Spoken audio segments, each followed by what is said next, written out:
Hello friends, நேற்று போட்ட வீடியோக்கு அப்புறம் நிறைய பேர் கேட்டிருந்தீங்க உங்களோட டயட்டை வந்து மறக்காமல் ஷேர் பண்ணுங்கன்னு சொல்லிட்டு முடிஞ்ச அளவுக்கு நான் எவ்ரிடே வீடியோவில் இன்க்ளூட் பண்ணிடுறேன்.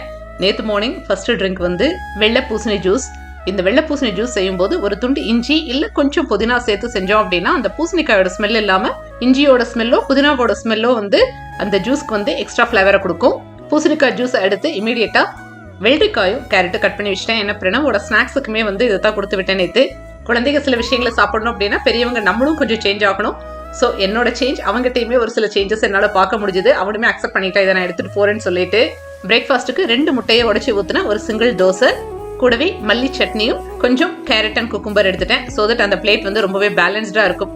கார்ப்ஸ், ப்ரோட்டீன், ஃபைபர்னு சொல்லிட்டு மதியம் லஞ்சுக்கு பூசணிக்காய் போட்ட மோர்குழம்பும் பாவக்காய் பொரியலும். நான் வந்து மோர்குழம்பு அதிகமாகவே செஞ்சேன் ஆஃபீஸ்க்கு ஃப்ரெண்ட்ஸுக்கு எடுத்துகிட்டு போகிறக்காக. ஃப்ரெண்ட்ஸ் வீட்டிலேருந்து ஸ்ப்ரவுட்ஸ் அதிகமாக செஞ்சு வச்சிருக்கேன், அதை எடுத்துகிட்டு வரேன்னு சொல்லிட்டாங்க. அதனால நான் வந்து ப்ரோட்டீன் டிஷ் செய்யறதை ஸ்கிப் பண்ணிட்டேன். மார்னிங் நான் வந்து ட்ரை ஃப்ரூட் மில்க் ஷேக் குடிக்க ஆரம்பிச்சதுக்கப்புறம் இப்போ பிரணவுமே வந்து பூஸ்டர் ஸ்கிப் பண்ணிட்டு அதையே குடிக்கிறான். ஆனால் நான் வந்து கோல்டு மில்க் போடாமல் கொஞ்சம் வார்மாக இருக்கிற மில்க் போடுறதுனால அதோட டேஸ்ட்டுமே சூப்பராக இருக்குது. இன்கேஸ் மில்க் ஷேக் இது வரைக்கும் ட்ரை ஃப்ரூட்ஸில் ட்ரை பண்ணாதவங்க இல்லை பண்ணி பிடிக்காதவங்க கொஞ்சம் வார்ம் மில்க் ஊற்றி ட்ரை பண்ணி பாருங்கள்.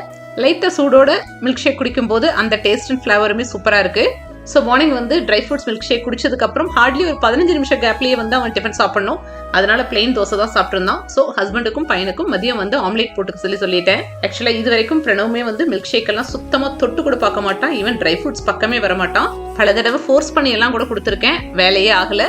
ஆனால் ரீசெண்ட் டைம்ஸில் வந்து ஸ்கூலில் என்சிசி செலெக்ஷன், ஸ்போர்ட்ஸ் செலெக்ஷன் எல்லாம் வந்து போயிட்டு வரும்போது ரெஸ்ட்லெஸ்ஸாக வந்து ஃபீவர் எல்லாம் கூட வந்துருச்சு அவனுக்கு ஒரு தடவை. அப்போ தான் வந்து டிஸ்கஸ் பண்ணிட்டு இருந்தோம், நீ வந்து ஃபுட்டு வந்து ப்ராப்பராக எடுத்துக்கிறது கிடையாது, அதாவது ப்ரோட்டீன் ரிச் ஃபுட்ஸ் எதுவும் கிடையாது, அயன் ரிச் ஃபுட்ஸ் எதுவும் இல்லை உன்னோட பிளேட்டில் அப்படின்னு எல்லாம் சொல்லி இப்போ நான் எடுத்துக்கிறத பார்த்து ஓகே எனக்கும் கொஞ்சம் கொஞ்சம் கொடுமான்னு சொல்லிட்டு ஒரு சின்ன டம்ளரில் குடிக்கிறான். ஐ எம் ஹாப்பி, அட்லீஸ்ட் அவன் ஸ்டார்ட் பண்ணிட்டா அப்படிங்கிறதுலையே. மேபி அவங்கவுங்க பாடியை பற்றி புரிஞ்சுக்கிற வயசு குழந்தைகளுக்கு வரும்போது அவங்களே மாறிக்குவாங்கன்னு நினைக்கிறேன். ஒர்க் அவுட் ஸ்டார்ட் பண்ணுறதுக்கு முன்னாடி ஒரு ட்ரை ஃப்ரூட் மில்க் ஷேக் மட்டும் எடுத்துட்டு ஒரு 30 மினிட்ஸ் ஒர்க் அவுட் தான். ஏன்னா ஸ்லோவாக தான் நான் போயிட்டு இருக்கேன், ரொம்ப ஸ்பீடாலாம் ஸ்டார்ட் பண்ண கிடையாது.